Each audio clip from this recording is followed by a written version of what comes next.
semaine, l'actualité politique nationale est marquée ces derniers jours par les grands mouvements de regroupement des forces politiques au sein de la mouvance présidentielle.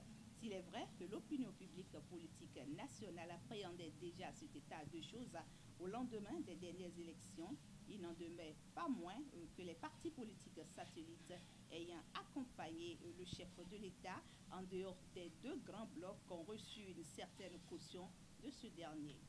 Il a d'ailleurs démontré en participant au congrès de l'UDBN ou en disant par la voix du porte-parole du gouvernement qu'il appréciait leur soutien.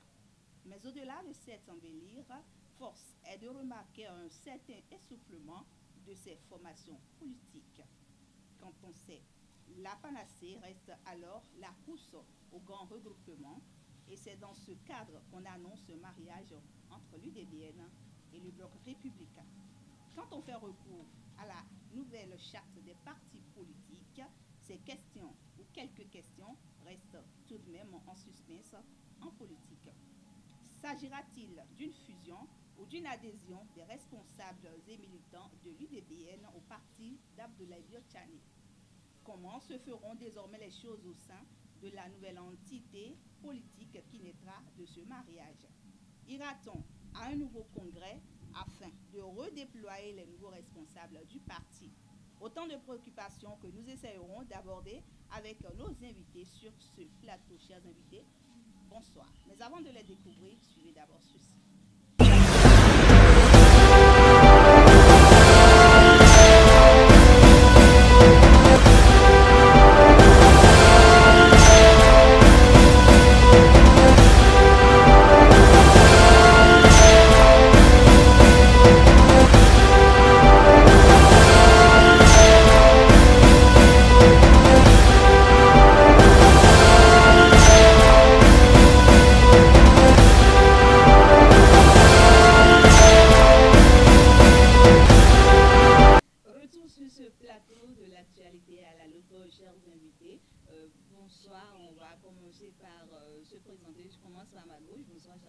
Bonsoir, madame. Oui, moi, c'est Hervé Bonaventure Benaou. Je suis le premier secrétaire général adjoint de l'Union démocratique pour un Bénin nouveau. En face de monsieur Hervé, un autre acteur politique, j'allais le dire. Oui. Vous présentez à nos internautes, chers amis. Merci beaucoup. Ici, c'est monsieur Adoukouno Antoine. Je suis membre fondateur du Bloc républicain. D'accord. Bienvenue sur ce plateau. Merci. Et un dernier invité, bonsoir cher ami, vous présentez à nos internautes. Je suis Christophe Agon, directeur général du quotidien Info Matin. Voilà, vous gardez le micro, monsieur Christophe. Pourquoi, première question donc à votre niveau, ces redoutements que nous avons observés, disons, à partir d'hier, et qu'est-il devenu selon vous? Bien, sans embâche, vous devez savoir que c'est le rêve du chef de l'État depuis lors. Et je me rappelle quand j'étais au congrès de l'UDBN, il a fait ce plaisir de venir quand même aux différents congrès, toujours dans l'espoir de voir quand même l'UDBN se fusionner dans les deux différents blocs. Alors, il dit, malgré tout, qu'ils ont résisté, ainsi de suite, c'est le lieu pour lui de les féliciter. Donc, moi, je vois déjà un grand coup pour le chef de l'État parce qu'en réalité, c'est quoi? C'est qu'il a réussi. Il a réussi parce que l'UDBN, sans embâche, vous devez comprendre quand même que l'UDBN aussi a résisté à aller dans ces différents blocs parce que l'UDBN quand même veut toujours se faire parler. Et c'est une union, donc on se fait parler d'elle. Donc, en réalité, ce n'est pas étonnant. C'est pas étonnant, mais j'ai vu la chose venir sous forme de rêve qui, en réalité, aujourd'hui, peut-être est devenue une réalité. Voilà. C'est vrai qu'aux dernières élections, vous passez le micro à M. Antoine, aux dernières élections, on ne s'est pas vraiment attendu à cette décision qui semble être brusque venant de l'UDBN. Qu'est-ce que vous dites, M. Antoine? Merci beaucoup. D'abord, vous savez que c'est dans mon parti que l'UDBN est venu. Donc, permettez-moi quand même de manifester ma joie. C'est vous l'heureux époux. Parce que en politique, c'est la politique de la multiplication. Donc, quand vous avez d'autres qui vous rejoignent, toute proportion gardée, ça ne peut que vous réjouir. Donc, je suis en joie de voir que l'UDBN a rejoint le bloc républicain. Il pouvait faire un autre choix, puisqu'on n'est pas seul sur le terrain. Ceci étant, je crois que moi, personnellement, à l'épreuve du temps, l'UDBN va comprendre que c'était le meilleur choix. Puisque quand vous voyez les règles qui régissent la vie des partis politiques aujourd'hui, les partis politiques qui, d'une manière ou d'une autre, n'arriveraient pas à avoir une certaine consolidation bien renforcée au plan national, auront de difficultés à lever des sièges au Parlement, comme dans les conseils communaux, compte tenu du mode de scrutin qui est en cours, qu'il faut avoir d'abord 10% au plan national avant de prétendre être éligible dans les circonscriptions. Voilà. Donc, quand moi je vois ce contexte juridique, je me dis que l'idéal aurait été de faire de grands regroupements pour qu'à l'arrivée, à la fin des élections, on n'ait pas des partis qui, bien qu'ayant participé aux élections, n'arrivent pas du tout à avoir même un seul conseiller communal. Cela donnerait peut-être l'impression que la réforme a échoué, parce que si ça se répète et que des partis politiques légalement constitués vont aux élections et n'ont rien, on peut incriminer la charte. Mais si on fait le mouvement actuel et qu'on a de grands regroupements, probablement, quand on va aller aux élections, vous allez voir au moins chaque parti va s'en sortir quand même avec quelques éléments. Justement, on a tendance à se demander pourquoi est-ce que l'UDBN a attendu ce moment pour se manifester, pour accepter la reconduite des autres partis, notamment de votre parti, le Bloc républicain. Bon, vous savez, je dirais qu'il n'est jamais trop tard de mieux faire.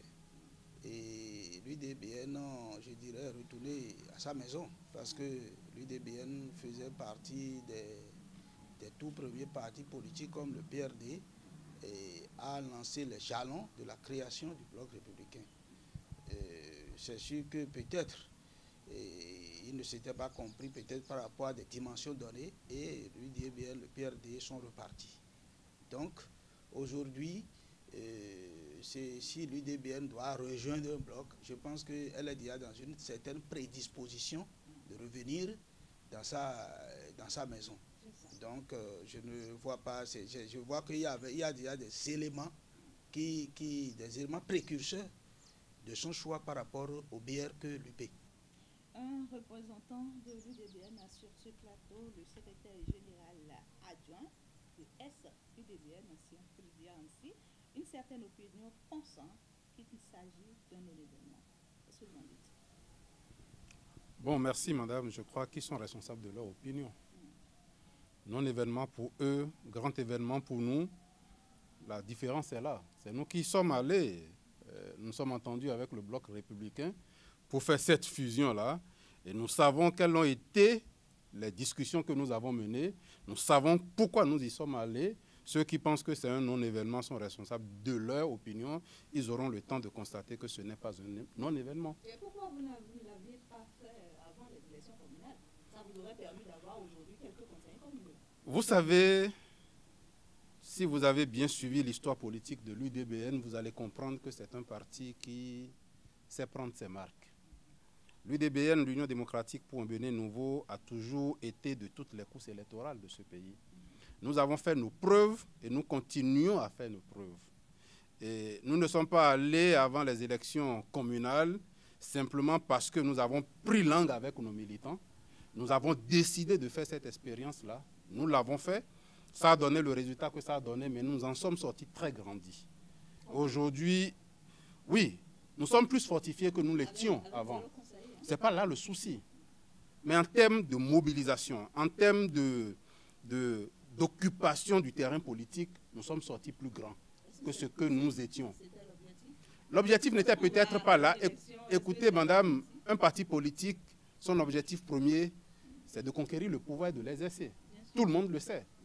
Mais vous partez à une élection, vous ne pouvez jamais dire la main sur le cœur à 100% que vous allez gagner cette élection-là, à moins que vous ayez pipé le dé à l'avance. Ce qui n'est pas le cas dans un contexte démocratique. La lutte est ouverte, tout le monde y va, et quand vous y allez, vous mettez les moyens de votre côté pour réussir. Ce que nous avons fait, au même titre que tous les partis politiques qui étaient allés aux élections. Nous avons eu le résultat que nous avons eu. Nous n'avons pas eu de conseiller communal dans les différentes circonscriptions électorales, mais je vous répète que nous sommes sortis très grands de cette expérience-là. Ça nous a mieux fortifiés, ça nous a permis d'aller de l'avant au sein du parti. Vous auriez eu le temps de le constater ces derniers temps, comment est-ce que l'UDBN engrange des militants par vague, avant que nous ne fassions, le BR et l'UDBN ne fassent le dernier pas que vous avez constaté, que vous avez évoqué. Monsieur Antoine, vous passez le micro à monsieur Christophe Algon et bien l'UDBN se sent très fiers d'appartenir désormais au bloc républicain. Votre appréciation? Oui, moi, il y a plusieurs questionnements à mon niveau. Pourquoi le BR d'abord et non l'UP? Et pour ça, je vais répondre tout de suite. Je vois quand même l'UDBN beaucoup plus en difficulté dans la 6e. Dans la 6e, quand je dis en difficulté, c'est quoi? C'est que vous êtes tombé... Oui, tout à fait. Voilà, non. L'UDBN a ses racines, ses tentacules beaucoup plus dans la 6e. Et là, nulle part, et personne ne peut démentir. Aujourd'hui, par exemple, nous connaissons aussi la représentativité du BR dans la 6e.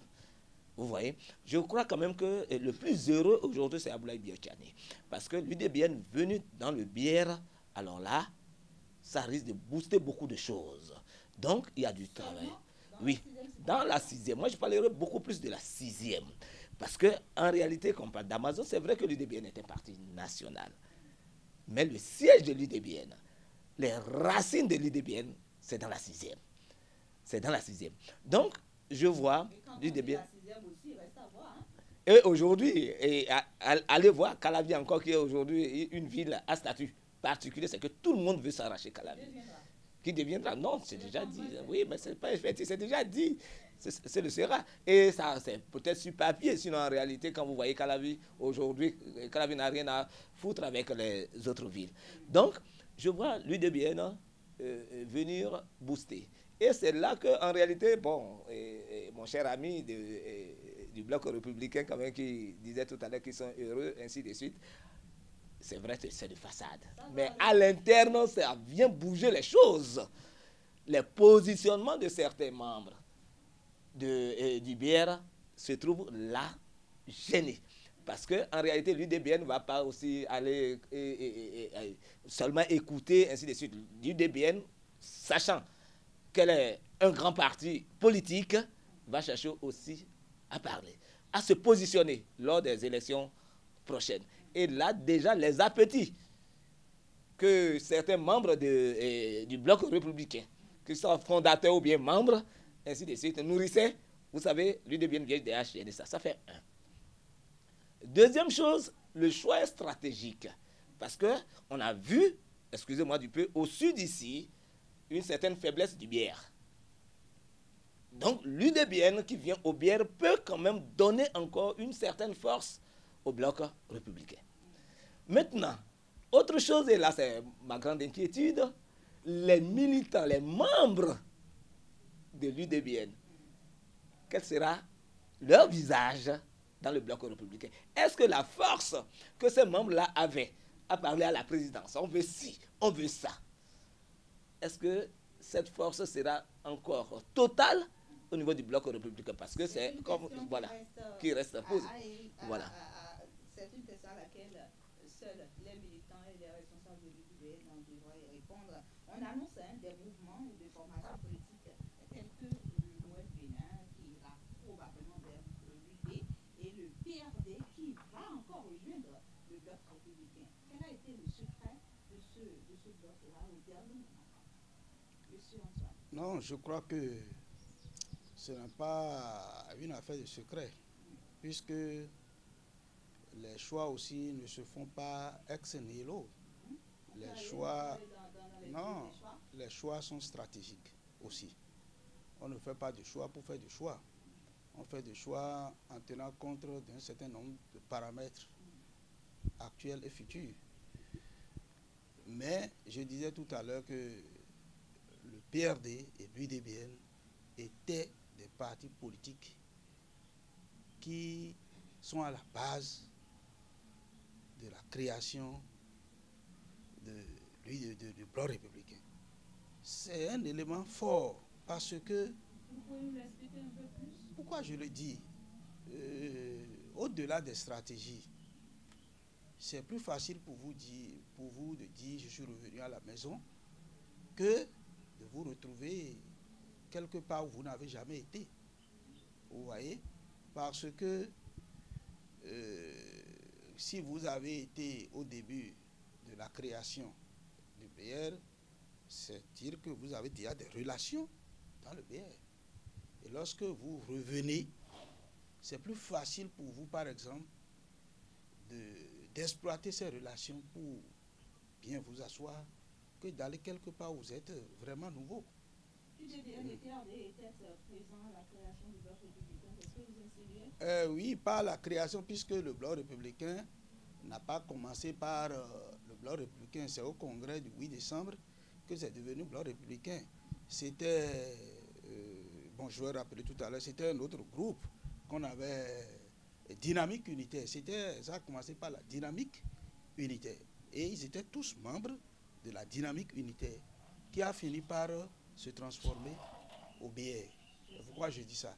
Donc, ils étaient au tout premier plan de la création de la Dynamique Unitaire qui est devenu le bloc républicain. Mais au-delà de ça, comme monsieur le journaliste l'a dit, pour prendre des positions, il faut faire des analyses. Et certainement, il faut faire des analyses et il faut faire des conciliations. Peut-être que rien ne montre que l'UDBN, en voulant se fondre dans un grand parti politique, on ne sait pas la démarche qu'elle a menée peut-être vers l'UP. Et peut-être qu'elle a vu que oui, selon les négociations, je me vois mieux de rester au BR que de rester à l'UP. C'est des choses qui ne sont pas restées à notre connaissance. Mais toujours est-il que quelqu'un qui fait un choix le fait de façon rationnelle. Monsieur Harvey, est-ce que cette décision de l'UDBN, elle vient d'elle-même et elle a été imposée? Je ne sais pas ce que vous appelez imposer, mais avant de répondre à votre question, je voudrais rebondir sur ce que M. Agon a dit. Pour dire simplement l'UDBN en difficulté, ça me fait sourire. Quand il dit que l'UDBN est en difficulté, je ne sais pas quels sont les indicateurs de la difficulté que rencontre l'UDBN. Je ne me retrouve pas du tout dans ce qu'il a dit. Dans ses propos, il a parlé également du BR comme parti de Biotchané, du ministre d'État Biotchané. Le BR n'est pas le parti de Biotchané. Le BR, c'est un ensemble de regroupements, de mouvements politiques qui ont été à l'origine et qui ont créé le BR. Et le ministre d'État n'est que le secrétaire général national du bloc républicain. Il peut ne pas l'être demain, mais aujourd'hui, c'est lui qui est là. Et donc, dire que c'est son parti politique, comme si on retourne encore à ce qu'on était avant la nouvelle charte des partis politiques où on avait des partis patrimoine, ça me pose un véritable problème. Aujourd'hui, nous ne sommes plus à l'aide des partis patrimoine. Et donc, nous avons pris la responsabilité d'une analyse objective et dynamique. Vous savez, vous n'êtes pas sans savoir que dernièrement, nous avons traversé comme un aigle beaucoup de tempêtes. Et comme je vous l'ai dit, nous en sommes toujours sortis assez grands de cette tempête-là. Le dernier événement que vous savez, c'est le fait que Mme Prudencio est passée la main à la tête du parti de l'UDBN et qu'elle a décidé de laisser ceux qui ont... Elle a voulu faire expérimenter ce rôle à d'autres femmes. Voilà, elle a voulu passer le témoin pour que d'autres fassent l'expérience de la gouvernance du parti, ce que d'ailleurs réclame, revendique ou impose la nouvelle charte des partis politiques. Et donc voilà, nous y sommes allés de tout bon cœur et sans aucune pression. Et comme l'a dit M. Antoine tout à l'heure, nous avons pris le temps d'analyser. Nous avons pris le temps de mûrir notre réflexion. Et sans, peut-être que vous ne le savez pas, mais depuis le 14, nous étions en congrès. Congrès auquel a participé tous les coordonnateurs, en tout cas, au moins la majorité des coordonnateurs des circonscriptions électorales, des départements, des communes qui étaient représentés à notre congrès. C'est au cours de ce congrès-là que la réflexion a grossi et a mûri et la décision a été prise. Est-ce que ce n'est pas parce que madame n'est plus là que vous vous êtes dit, écoutez, il faudrait qu'on se redynamise autrement? Non, écoutez, depuis que madame Prudencio a quitté la tête de l'UDBN, nous avons fait notre petit bonhomme de chemin. C'était le 19 juin qu'elle a passé le témoin.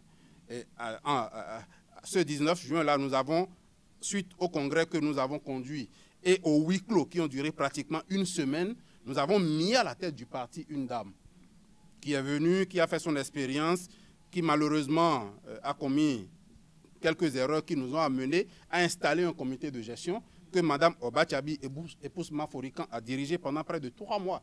Ce comité de gestion, c'est lui du moins qui a conduit le processus de réflexion qui nous a menés vers le BR, parce que quand nous avons analysé l'échiquier politique national, nous avons analysé notre compatibilité avec les forces politiques qui sont en place, nous étions plus tendus vers le BR parce que, comme M. Antoine l'a dit, nous étions un des mouvements fondateurs des réflexions qui ont conduit à la dynamique unitaire et après au bloc républicain. Nous aurions dû être parmi les tout premières formations politiques qui ont consacré le BR le 8 décembre 2018. Nous avons fait une autre option, nous avons fait notre expérience et comme un aigle, je le dis encore, nous sortons très grands de cette expérience-là. Les tempêtes ne nous effraient pas, ne nous effraient pas. Nous utilisons les tempêtes pour aller plus loin. Et comme nous l'avons dit hier au Palais des Congrès, à la Salle Bleue, ensemble avec le bloc républicain, nous allons montrer à ce pays-là qu'actuellement, aujourd'hui, à partir de maintenant, il y a une force politique qui sera désormais incontournable. Ce qui est surprenant, c'est que dans un passé très récent, lorsque le président de la République était à votre congrès, lors des campagnes électorales, si j'ai bonne mémoire, le chef de l'État était quand même fier de ce que l'UDBN a tenu seul jusqu'à maintenant. Mais est-ce que cette décision ne paraît pas brusque? Cette décision de se marier avec le bloc républicain ne vient pas trop juste? Non, il n'y a aucune fébrilité dans la décision qui est prise. Vous savez, la politique, elle est dynamique. Nous avons à l'horizon des joutes électorales. Et comme M. Antoine l'a dit, vous n'êtes pas sans savoir que la charte des partis politiques impose un quota de 10% pour avoir des représentations dans les différentes instances, niveau communal. Vous voyez déjà incapable de le faire? Pas du tout. Si vous me donnez un petit bout de bâton, je vous le donne tout de suite, vous allez le casser. D'accord? Mais je vous donne 2, je vous donne 3, vous serez incapable de le casser aussi aisément. Et donc, le BR ne peut pas dire qu'il a la certitude d'avoir toutes les circonscriptions électorales. Le BR a besoin d'être renforcé. L'UDBN l'UDBN a besoin d'être renforcé. D'accord? Les deux se sont entendus. Nous avons notre récépissé, le BR a son récépissé. C'est une négociation de parti à parti qui a permis de convenir de quelque chose, d'aboutir à un accord. Cet accord ne veut pas dire, parce que les gens parlent de fusion comme si nous étions à une heure d'adhésion. L'UDBN n'adhère pas au BR. Non, il faut qu'on rectifie les choses. OK? Donc, nous n'avons pris la décision dans aucune fébrilité. Nous n'avons pris la décision dans aucune acte. Nous avons pris la décision depuis 3 mois, je vous ai dit. Là, on a commencé à mûrir, à prendre les contacts, à discuter avec les gens. Et ces réflexions nous ont conduits au congrès du 14, qui a débouché sur la déclaration du 15. Et nous avons pris en tout état de cause, en toute connaissance objective, cette décision-là. Et nous ne la regrettons pas. Monsieur Christophe Agron, 3 mois simplement, et puis l'UDBN fait déjà un mariage lorsqu'on sait que la présidente a géré ce parti-là pendant plus de 5 ans. Est-ce que c'est pas trop facile d'accepter ce mariage? Oui, déjà, ça a été une surprise d'ailleurs de voir la présidente quitter la tête de ce parti en son temps. D'accord. Et lorsque nous avons vu Mme Deschacuis arriver, bon, vous savez, Mme Claudine Prudencio, c'est une icône. Et déjà, beaucoup de militants, laissez-nous vous dire, parce que nous menons nos enquêtes en tant que journalistes, se retrouvaient quand même orphelins. se retrouver orphelin de Mme Claudine Prudencio, parce que c'est le visage emblématique que tout le monde connaît. Dieu merci, elle était la présidente d'honneur de l'UDBN. Mais aujourd'hui, très cachée, oui, oui, elle a voulu quand même laisser la main pour voir un peu, pour permettre aux autres de gérer. Voilà. Et là, on l'a vu. Maintenant, au Bloc républicain, c'est que Claudine Prudencio disparaît totalement. Donc, les militants de l'UDBN, encore beaucoup plus orphelins, vont se retrouver aujourd'hui derrière le Bloc républicain. Et tenez-vous tranquille, hein, nous avons mené aussi nos enquêtes. Et certains de vos militants, cher Hervé, n'aiment pas le bière. Ils n'aiment pas le bière. Je ne sais pas. Bon, aujourd'hui, il y a un grand travail, le choix. Voilà, le choix est personnel. Aujourd'hui, il reste un grand travail que l'UDBN va faire au-delà maintenant de l'adhésion ou bien la fusion, tout ce que vous pouvez dire, donner comme nom, et de rassembler encore les militants à la base. Les militants à la base. Parce que vous n'êtes pas sans savoir quand même qu'il y a une guerre de leadership entre l'UP et le BR. Et nous attendons d'abord de voir quelques mois pour voir si en réalité, parce que d'ici là, nous saurons si les militants vraiment de l'UDBN ont accepté ce choix stratégique. Mais moi, je dis toujours que c'est le Bloc républicain qui s'en sort gagnant. C'est le Bloc républicain qui s'en sort gagnant parce que, oui, je viens en réalité parce que, et voilà, c'est le Bloc qui reçoit. Et moi, je voulais voir même, j'attendais de voir peut-être le Bloc républicain venir à l'UDBN parce que vous voulez dire quand même que devant la charte des partis politiques, ils sont égaux. Vous avez votre récépissé et le BR a son récépissé. Voilà. Ce que n'est pas faisable parce que le président de la République a déjà installé son bloc. Il y a le Bloc républicain et l'UP, donc le bloc ne pourrait pas rejoindre. Ah, mais cela veut dire que donc vous voyez la main du chef de l'État là, c'est ça? Ça veut dire justement que le chef de l'État est en train de réussir son ambition. Bon, le chef de l'État est en train de réussir son ambition. Je ne voudrais pas apprécier la chose de cette manière. Parce que quand vous parlez du chef de l'État, c'est comme si ce que nous avons fait comme réforme du système partisan nous a été imposé par le chef de l'État. Non, mais c'est lui le maître des réformes. Non, je ne crois pas. Non, imposé, c'est lui qui a apporté ces réformes. Nous avons la réforme à une histoire. C'est ça. La réforme a une histoire. C'est ça. La première histoire est partie de ce multipartisme intégral que nous avons choisi dans la Constitution du 11 décembre 1990. Et cela se justifiait parce que nous avons quitté un environnement de révolution, de marxisme-léninisme, de parti unique.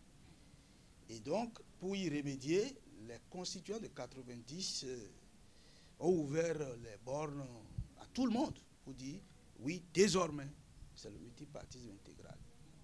Mais vous savez que à l'arrivée, en faisant le point, vous remarquez simplement qu'à la veille de la réforme, nous étions à 278 partis politiques régulièrement enregistrés au ministère de l'Intérieur.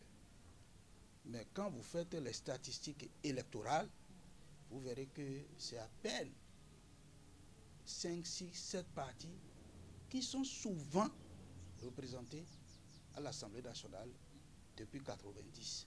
Ça veut dire qu'il y a beaucoup de partis politiques que moi, personnellement, je qualifie de partis politiques récépissés, qui n'existent que de nom, et malheureusement, sont là même à ne pas permettre à ce que la classe politique puisse définir de vrais programmes de développement.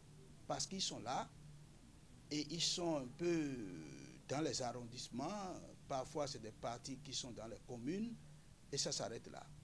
Et ils troublent tout. Et donc, on s'est dit, avec ça là, c'est difficile, par exemple, au gouvernant d'avancer parce que lorsque un chef d'État doit traiter avec 300 partis politiques et un candidat avant de venir au pouvoir. Quand il vient au pouvoir, il doit satisfaire tout le monde et ça va dans tous les sens. Et justement, Oui. aujourd'hui, on ne remarque plus ces choses. Oui. D'où les réformes ont été apportées par le chef de l'État. Non, c'est pourquoi je vous ai dit. Quand je vous ai fait cette historique, parce que avant de faire la réforme, Bien que ça soit consentant, ça a été apporté par quelqu'un. je viens, je ne refuse pas. Avant de faire la réforme, tous les acteurs politiques, tous les partis politiques de l'opposition de la mouvance, nous nous sommes réunis à l'hôtel Assalaï pour faire le diagnostic dont je vous ai parlé. Et sur le principe d'aller vers les grands regroupements, personne n'était contre. Mais c'est dans la mise en œuvre que l'Assemblée nationale a choisi ces règles-là. D'accord? Parce que tout le monde est d'accord, mais la volonté politique n'y est pas. Chacun voulait être chef chez lui. Donc, pour contraindre les gens, on a été obligé de renforcer le cadre juridique. C'est pourquoi on a mis les 10% et on a supprimé les alliances, parce qu'à la veille des élections législatives avant, vous allez voir plusieurs partis politiques qui s'allient, et après les élections, si ça ne marche pas, chacun retourne dans sa caserne. Le code électoral a supprimé les alliances. On a mis des dispositions quand même pour permettre à ce que un seul individu ou bien un parti politique qui n'est que représenté dans une commune, dans un arrondissement, ne puisse pas survivre. En fait, c'est ça. Et je crois que à l'épreuve des élections communales, vous avez vu que l'UDBN, le PRD, ont fait ce qu'ils peuvent. Mais il leur a été très difficile de regrouper les 10%. Donc, quand c'est comme ça,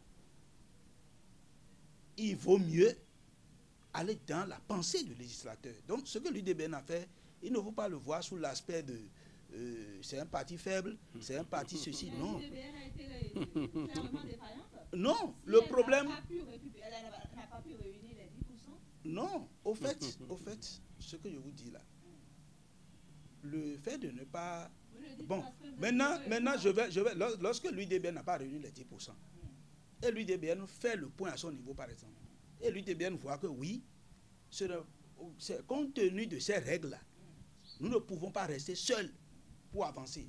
Vous voulez qu'elle continue d'aller toujours comme ça seule et de revenir, par exemple, avec 0 député, 0 conseiller communal? C'est de ça il est question. La décision est d'ailleurs sanitaire. Donc, je terminerai en disant que ce que vous avez dit par rapport au chef de l'État, je ne le dénie pas, parce que il a fallu qu'il ait cette volonté politique, que la classe politique l'accompagne dans ce sens. Il n'est pas donné à tous les chefs d'État de réunir les gens. Parce que lorsque vous réunissez les gens, en fait, vous êtes en train de créer, vous êtes en train de créer même la machine qui va vous détruire. Parce que les gens se regroupent, ils sont avec vous, vous êtes forts. Mais lorsqu'un jour, ce grand regroupement aussi va aller contre vous, ce n'est pas facile de vous en sortir. Lorsque aujourd'hui le BR ou bien l'UP décide de tourner dos au président Talon, ça veut dire qu'il a 0 député à l'Assemblée nationale. Et bonjour les dégâts. Donc, c'est parce que le président Talon a vraiment une vision futuriste de la vie politique qu'il a accepté faire ce jeu. Vous allez voir que ses prédécesseurs ont fait le contraire. On vous divise. On arrive quelque part, vous êtes unis, on vous divise pour qu'on soit nombreux. Parce qu'on veut gouverner dans la division. Mais le président Talon n'a pas fait ce choix. Donc c'est en cela que je trouve qu'il mérite ce que vous dites. Mais il faut savoir que c'est un problème qui était là, bien avant qu'il arrive. Un problème qu'il est venu résoudre. Qu'il est venu résoudre. C'est à son actif. Oui. Monsieur Christophe Adjon, vous reprenez une fois encore le micro. Est-ce que ça, au groupement politique, constitue là une menace pour les partis de l'opposition? On voulait parler de la FCBE et les démocrates. Bon, pour le moment. Bon, parti d'opposition. Bon, encore. C'est vrai. Et Dieu seul sait si ces partis d'opposition existent encore. Oui. Nous voyons quand même, avant même le congrès du DBN, avant cette adhésion et cette fusion, tout simplement, nous avons vu la FCBE déplumée, encore une fois encore. Et c'est une guerre de leadership. Il n'y a même pas une entente au niveau de l'opposition. Quand vous prenez l'UMPL, c'était le même exercice quand même, hein, avec Korokone qui a laissé, et par la suite, paf, on n'a plus rien entendu. Les démocrates, on n'en a pas besoin. Il faut être réaliste, il faut être sur le terrain aujourd'hui. C'est-à-dire tout simplement qu'on doit sentir une opposition. Non, du tout pas. Du tout pas, désolé, du tout pas. Parce que là, par exemple, l'UDBN serait peut-être aurait fusionné avec le BR sans qu'on entende quelque chose. D'accord? Donc, voilà. Lorsque nous sommes, surtout sur ce terrain politique, le terrain politique sur lequel nous sommes aujourd'hui, où on constate une absence totale de l'opposition, je crois quand même que l'opposition devait s'exposer correctement pour qu'on sente véritablement que, attention, parce que que ce soit l'UP, que ce soit le BR, ils ont le vent en poupe. Hein. Ils ont le vent en poupe. À chaque fois, vous voyez, même à des moments, moi j'ai vu des exercices très faciles où on dit il y a des démissionnaires du BR qui vont à l'UP, des démissionnaires de l'UP. C'est devenu un jeu d'enfants parce que tout simplement, nous avons une opposition inexistante. Une opposition inexistante. Pourquoi MPL, les démocrates et la FCBE ne peuvent pas s'entendre pour aussi avoir un bloc? Pourquoi ne pas avoir un bloc et aller contre? On ne peut pas dire quand même que tout ce qui se fait au niveau de la mouvance est clean. Il y a des erreurs. Ce n'est pas être opposant pour être opposant, non. Mais il faut une opposition constructive. Profiter des erreurs, des errements de l'autre, des deux blocs, pour se maintenir. Tout ce qu'ils font n'est pas totalement parole d'évangile. Tout ce qu'ils disent n'est pas parole d'évangile. Tous les actes qu'ils posent ne sont pas des actes sains. Il y a des erreurs. Ils n'ont pas la science infuse. Donc, moi, je ne vois pas sur ce terrain, malheureusement, je ne vois aucune opposition. Au contraire, moi, je vois même les autres partis, le bloc, et faire même la cour peut-être à la FCBE, qu'elle vienne aussi. Pourquoi ne pas... Voilà. Ça veut dire que vous voulez que l'opposition disparaisse? Non, mais j'aurais voulu quand même que l'opposition existe. Mais nous avons une opposition inexistante. Monsieur Hervé, vous partagez l'avis de Christophe Agon? Avant d'en arriver là, je voudrais revenir sur un certain nombre de choses que M. Agon a dites, qui me paraissent quand même assez non, pas pertinentes, assez dangereuses concernant l'UDBN. Qu'on parle... Vous êtes venu pour revendiquer, hein? Je ne suis pas là pour revendiquer, mais restituer. Non, je suis là pour restituer la vérité des faits. D'accord. Vous concernant? Nous concernant et concernant le BR, parce que nous sommes aujourd'hui dans le BR. Dire que nos militants sont en déperdition, il aurait fallu faire une étude, avoir des résultats concrets et nous donner ici sur ce plateau des indications réelles de ce que nos militants sont en déperdition. Monsieur Agon a fait une déclaration qui l'engage. Je n'ai pas dit. Non, attendez, monsieur Agon, je ne vous ai pas coupé la parole. Je ne vous ai pas coupé la parole quand vous étiez... Madame, s'il vous plaît, je ne lui ai pas coupé la parole quand il était en train de parler. Qu'il y ait des craintes, qu'il y ait des inquiétudes, c'est légitime. Et je vous ai dit, il y a eu... C'est vous qui trouvez que 3 mois, c'est court. Nous avons fini les élections présidentielles quand? En mai 2020. Les élections présidentielles, on les a fait quand? C'est tout récent. Nous étions dans toutes les instances de campagne du président Patrice Talon. Au plan national, au plan départemental, au plan local. Ça, c'est vrai. Vous avez vu l'UDBN mouiller le maillot. Plus que l'UP. Je n'appelle le nom d'aucune formation politique. Ça, mais nous avons mouillé le maillot plus que beaucoup de gens. Et nous pouvions décider de continuer comme nous l'avions fait. Mais aujourd'hui, je ne sais pas si c'est M. Antoine qui a parlé de réalisme. En politique, il y a le réalisme. On appelle ça la réelle politique. Et si vous avez suivi Mme Prudencio dans son discours hier, elle a dit quelque chose qui n'a de sens véritablement qu'en fond.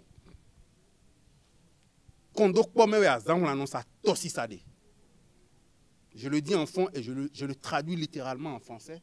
Les fourmis maniants ne traversent l'eau que quand elles se mettent ensemble. Quelle que soit la densité de l'eau, quelle que soit la dimension du cours d'eau, ensemble, elles le traversent. Et nous avons 2 échéances électorales qui viennent, 2023 et 2026, avec les élections générales. De grands challenges. Et nous avons pris la mesure des choses. J'ai dit, et je répète, il peut y avoir des craintes au sein des militants de l'UDBN, il peut y avoir des appréhensions, que nous avons essayé, avant d'aller au concret, de dissiper, que nous allons continuer à dissiper parce que nous avons prévu une tournée nationale pour aller dans toutes les coordinations, dans toutes les circonscriptions électorales, discuter avec nos militants. Ceux qui étaient venus ont été faits porte-parole pour aller continuer la mission sur le terrain, ceux qui étaient au Congrès. Mais indépendamment de ça, le comité de gestion va faire une tournée nationale pour rassurer les militants que nous ne sommes pas allés obéir pour disparaître. Et c'est là où je reviens pour dire que quand M. Agon dit... Madame, s'il vous plaît, attendez, je n'ai pas fini. Quand M. Agon dit que désormais, les militants de l'UDBN n'ont plus de parrain, n'ont plus quelqu'un à qui s'adresser, je m'inscris en faux contre ça. Madame Prudencio, dans le parti UDBN, M. Cyril Dikoui, dans le parti UDBN, tous les membres du bureau national, tous les militants de l'UDBN sont désormais militants à part entière du bloc républicain. Et ce que vous ne savez pas et que je vous dis sous le sceau de la caution de M. Antoine, c'est qu'actuellement le BE est en train de restructurer ses instances à la base.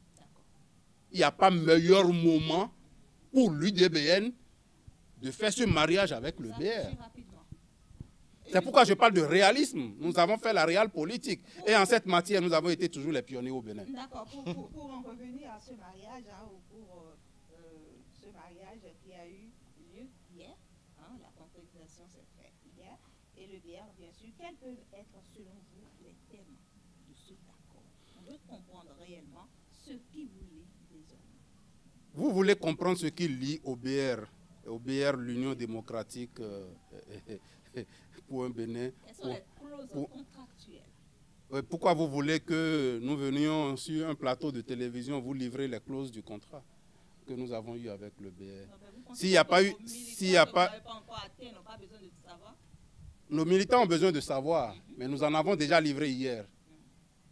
D'accord? Nous avons clôturé notre congrès hier et les militants qui sont venus ont eu la quintessence de l'accord que nous avons eu avec. Madame, vous savez, je vous ai dit tout à l'heure dans mes propos que nous sommes allés dans une discussion de parti à parti. Et nous sommes dans une fusion qu'il ne faut pas confondre avec une fusion-création. Parce que si c'était une fusion-création, ça veut dire que le BR disparaît, l'UDBN disparaît et les deux renaissent avec une nouvelle dénomination. Mais il n'y a pas que l'UDBN qui soit parti dans le BR. C'est plusieurs partis. C'est ça que je vous explique. On n'entend plus le nom de ces partis. C'est ça que je vous explique. Ces partis sont au BR. Monsieur Antoine a dit qu'il est membre fondateur parce que certainement il est acteur influent d'un mouvement ou d'un parti politique. L'UDBN rentre au même titre en étant un courant du bloc républicain. L'UDBN sera désormais un courant à l'intérieur du bloc républicain, mais porte le sceau du bloc républicain, adhère aux idéaux du bloc républicain, parce que nous avons partagé ces idéaux-là. Il a dit, nous étions à l'entame du processus. Nous avons fait notre petit bonhomme de chemin, mais nous revenons pour adhérer une fois, porter une fois les idéaux que nous avons contribué à construire. Vous défendez très bien ce mariage consentant et heureux, M. Hervé. Parlez-nous à présent de cette différence qu'on peut avoir entre la fusion, adhésion. De quoi il s'agit réellement? Quand vous parlez d'adhésion, je dis un instant, il y a le groupe X qui est là. Moi, j'ai mon groupe B. Je décide d'adhérer au groupe X. Je ne viens pas avec mes attributs. Je ne viens pas avec mon identité. Je n'ai aucune exigence à faire au groupe X ou Y auquel je voudrais adhérer, mais j'y vais et j'adhère à ce qu'il m'impose comme condition. D'accord? Donc je disparais. Entièrement. J'adhère, je disparais.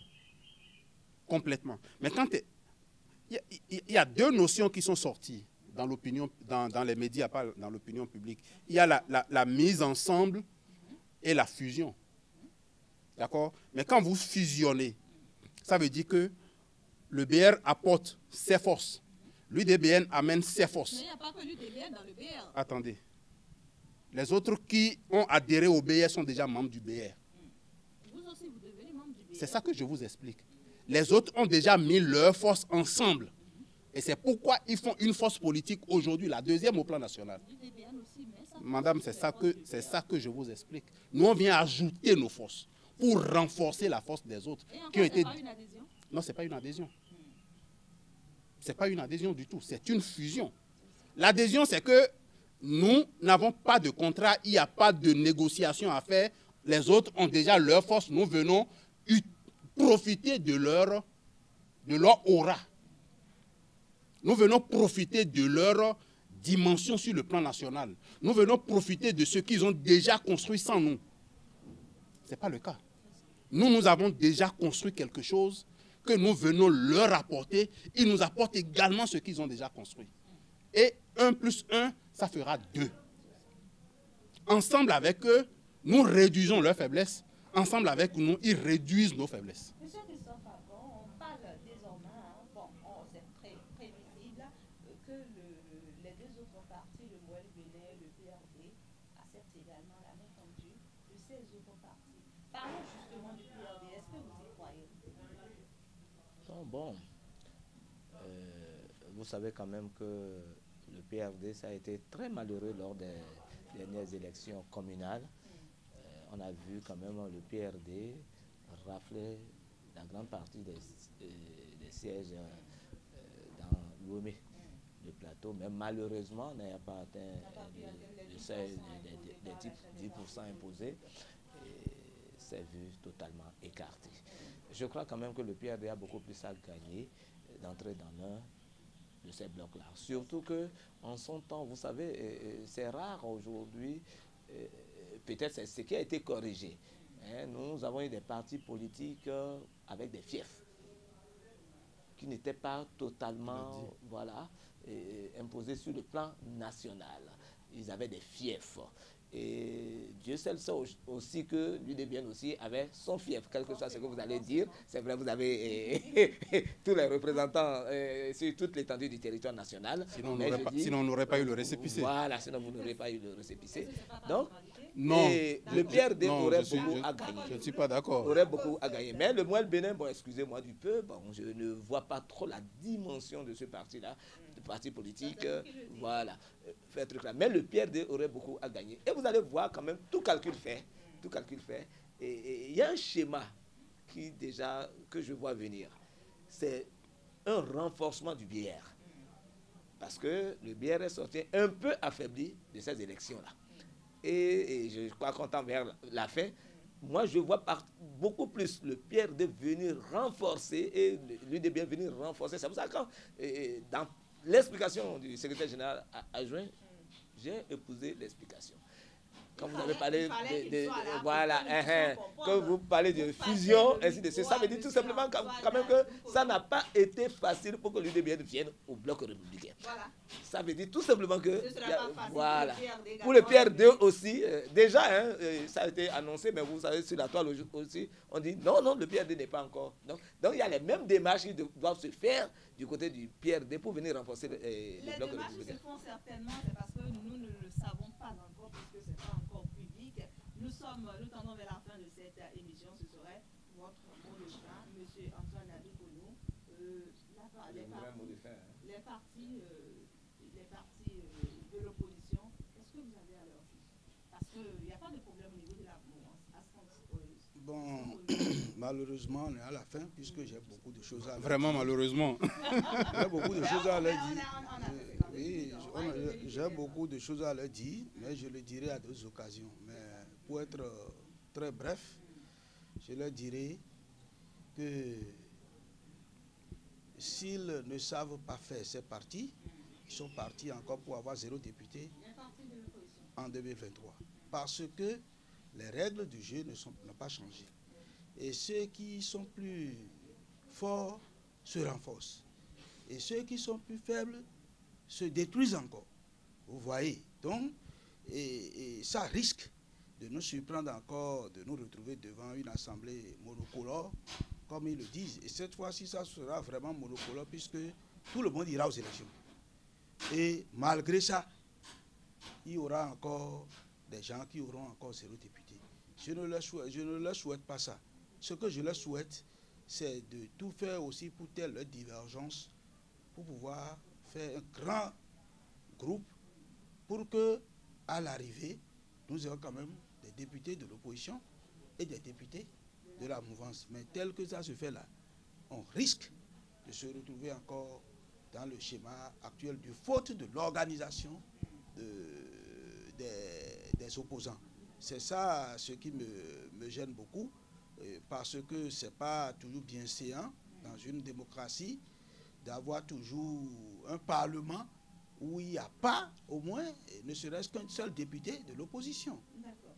Oui. D'accord. Alors, monsieur Révé, on va y revenir. Hein. Vous avez beaucoup de choses, vous avez trop de choses à accrocher. On va y revenir certainement. Une émission ne pourrait pas permettre d'étaler tout ce que vous avez à dire. Alors, vous êtes dans les traces du bloc républicain, vous êtes l'heureuse épouse et vous êtes déjà même dans vos noces. Qu'est-ce que vous avez à dire à ces partis de l'opposition en quelques minutes? Non, mon rôle n'est pas de m'adresser aux partis de l'opposition. Monsieur Antoine a déjà dit ce qu'il faut dire. Ce que moi, j'ai juste envie de compléter. Et avant ça, j'ai envie de dire l'espace politique s'occupe. La politique, c'est un champ. C'est un espace. Et cet espace-là, il faut l'occuper. Quand vous êtes absent, les autres l'occupent. C'est si simple que ça. Et nous, c'est parce que nous avons voulu occuper davantage cet espace-là que nous avons investi dans cette vision du chef de l'État qui est de voir de grands blocs au Bénin.